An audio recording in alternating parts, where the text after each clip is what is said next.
Bonjour mes amis, aujourd'hui je voudrais partager quelques mots avec vous sur le bonheur du lâcher-prise. Je dirais même la délivrance émotionnelle qui arrive à l'intérieur de nous quand on progresse dans le lâcher-prise.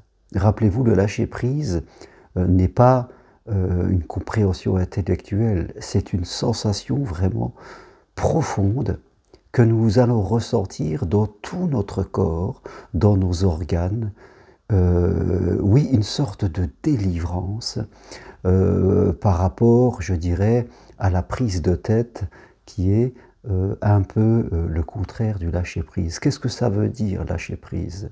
C'est aller dans la vie, organiser ce qui doit être organisé, prévoir ce qui doit être prévu, et puis après,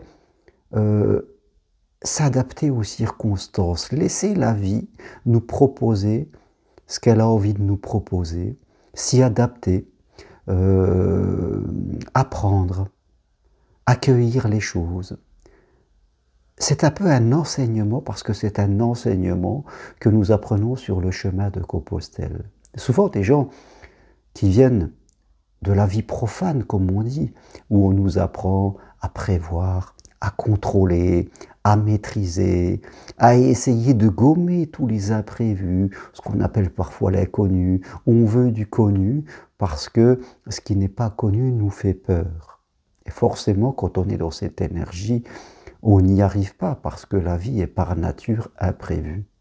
Et donc, on va automatiquement se réfugier dans ses habitudes, dans des choses qu'on connaît. Et même sur Compostelle, des gens arrivent, et il faut qu'ils prévoient tout dans le moindre détail. Et même leur sac à dos est trop lourd parce qu'ils ont peur de manquer, peur d'avoir oublié. Ils ne font pas confiance à la providence. Et donc, ils ont un très bas lâcher prise. Ils sont beaucoup dans la prise, ils sont dans la prise, c'est-à-dire l'organisation, le contrôle, la recherche de maîtrise la plus parfaite qu'il soit. Et forcément, on n'y arrive jamais. Parce que par nature, c'est la vie. Par nature, l'amour est comme ça. Et quand dans son émotion, on progresse dans cette délivrance du lâcher-prise, eh bien, waouh, c'est comme si on manquait d'oxygène et puis après, on a progressé dans sa confiance en soi. On a progressé dans la foi qu'on a en l'univers, en Dieu, suivant nos croyances. On a intégré l'idée que tout ce qui nous arrive a un sens, même si on ne le croit, on ne le comprend pas tout de suite. Tout ce qui nous arrive, que ce soit facile ou pas facile, ça nous aidera à progresser sur notre chemin de vie. On a compris que la vie est ce voyage, et le chemin de Compostelle nous apprend cela, nous apprend que la vie est un chemin, et on s'adapte au chemin. D'ailleurs, quand vous allez sur Compostelle en Espagne, ce qui est un peu différent de France, c'est que vous ne pouvez pas réserver, je dirais, si vous décidez de partir par exemple 15 jours à Compostelle, vous ne pourrez pas réserver dans les gîtes de Compostelle les 15 jours. Tout hébergeur vous prendra seulement 1 jour ou 2 jours. Et après, ils vous diront, laissez faire le chemin. Parce qu'il peut arriver n'importe quoi. Vous pouvez en faire des rencontres, vous arrêtez, rester plus longtemps à un endroit. Quand on vient marcher sur Compostelle ou sur un autre chemin spirituel, eh bien c'est pour apprendre. C'est pour apprendre à faire confiance à la vie, à la providence, à l'amour. Et c'est cette expérience qu'on va vivre qui va nous apporter une vraie délivrance. Et après, quand on revient dans le monde profane, le monde matérialiste dans lequel on est, eh bien, on peut garder ça comme une richesse à l'intérieur de nous, et je peux vous dire que tout change. La vie change complètement, parce qu'à l'intérieur de nous, ça a changé. On commence à développer dans cette confiance en notre jugement, et la confiance en notre jugement, elle repose sur la foi qu'on a en l'univers, en la vie, en Dieu. Et on s'attend à ce qu'il nous arrive que des bonnes choses.